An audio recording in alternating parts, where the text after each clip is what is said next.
Hey guys, how are you doing? Let's solve another question today. The question is basically let set S consist of all rational fractions in lowest terms from 0 to 1. Oops. All rational fractions from 0 to 1 in lowest form from 0 to 1 such that a by b, that is the fraction, belongs to S, then a into b, a product b, a multiplied by b is equal to 10 factorial. What is the probability that the numerator of a random number of S is divisible by 5? Fine. So basically, as they are in lowest terms, we can obviously say GCD of a and b is equal to 1, and as they are in 0 to 1, as they range in 0 to 1, then obviously a should be less than b, right? That's fine, I guess. Okay, right. So now what happens is, what exactly happens is, we know about a and b another detail, that is a into b should be 10 factorial for a by b to be belong to S and say less than b and all these conditions. So these two conditions are obviously there. With this, a into b equal to 10 factorial is there. So let's write 10 factorial once. 10 into 9 into 8 into 7 into 6 into 5 into 4 into 3 into 2, right? So 10 can be written as 2 into 5, 9 can be written as 3 into 3, 8 can be written as 2 2 2, 7 can be written as 7, 6 can be written as 2 3, 5 can be written as 5, 4 can be written as 2 2, 3 can be written as 3, and then 2 can be written as 2. So how many 2's are there? 1 2 3 4 5 6 7 8. So 8 2's are there. How many 3's are there? 1 2 3 4. Wait a second. 1 2 3 4. Yeah. How many 5's are there? 1 2. How many 7 is there? 1. So basically this is what a into b is, and for GCD of a comma b to be equal to 1, what happens is, all the 2 power, like all the 2's or all the 3's goes to the same side of either numerator or denominator. That is pretty obvious, right? Because if some part of the 3, let's say 3 squared, goes to a and 3 squared goes to b, then the GCD won't be 1.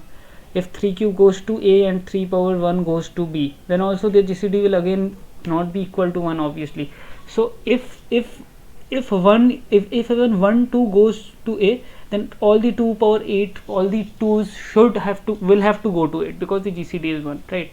So basically we have 4%, 256, 81, 25 and 7, and we have to decide their divisions accordingly, right?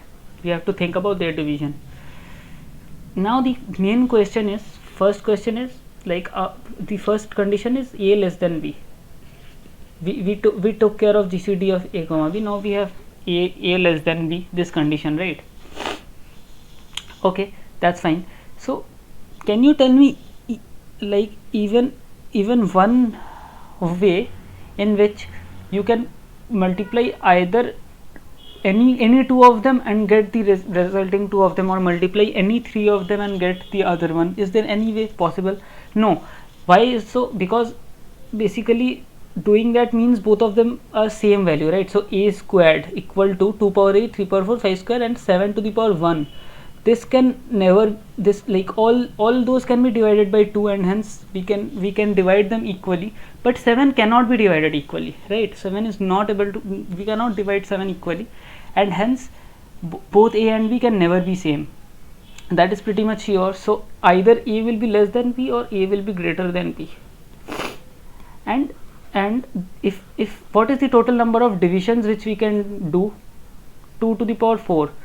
We can make 2 to the power 4 subsets for numerator.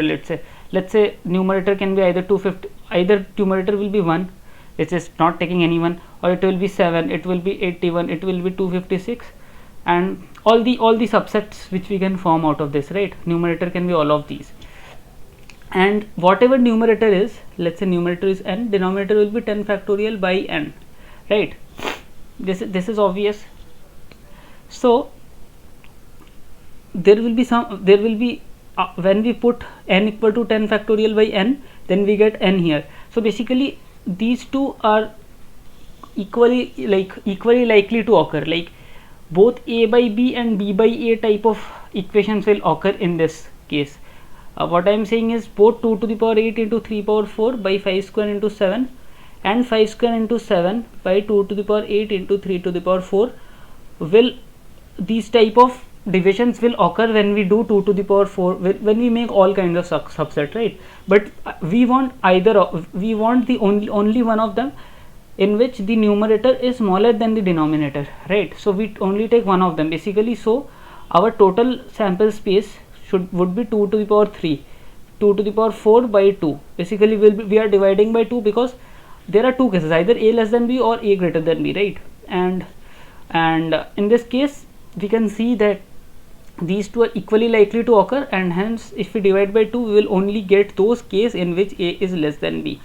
I hope this part is clear, because this is similar to the number when we find divisor, we find d and then we find a divisor, let's say x, and then we find the number d by x, and both of them are divisor to them, right? So we don't have to go both the sides. Basically that is my point. In this case, if we find one, we find the other divisor, and whoever is smaller among them is our numerator, and hence both of them is not our numerator, and as one of them is numerator, so we are dividing by 2, like basically our sample space gets divided by 2, right? So our total sample space is 8. Now the question is, now the probability was how many of them has a numerator divisible by 5. So we have a 5 squared with us, and this 5 square should go intact with all the values, right? That is pretty much obvious. So what values did we have? 256 into 81 into 25 into 7. So one possible division is 256 into 81 into 7, and the other possible division is 25 into 7 by 256 into 81. If you do any other division with 25 in the numerator, because 25 should be in the numerator, if you do any other type of division, then the numerator will be greater than denominator, and we don't want that, right? This is 81. Yeah, so we don't want that, and hence there are two types of division which we can do out for numerator divisible by 5 out of the total 8, and hence our probability is 1 by 4 for probability that the numerator of random member of S is divisible by 5. I'll give you a task, find the probability that the numerator is divisible by 7, something like that. Although it's pretty same, but a bit different, because there will be more cases with 7 when you can multiply 7 with 256, you can multiply with this and all. So anyways, I don't think it will be much tough, but yeah, please do try if you can. So here we end our video. I hope you understood. It's a bit untidy and a lot of rough calculations is here, but most of it was observation, and hence I was trying to make you understand the observation. I hope you got it. So yeah, that's all from my side. Bye guys.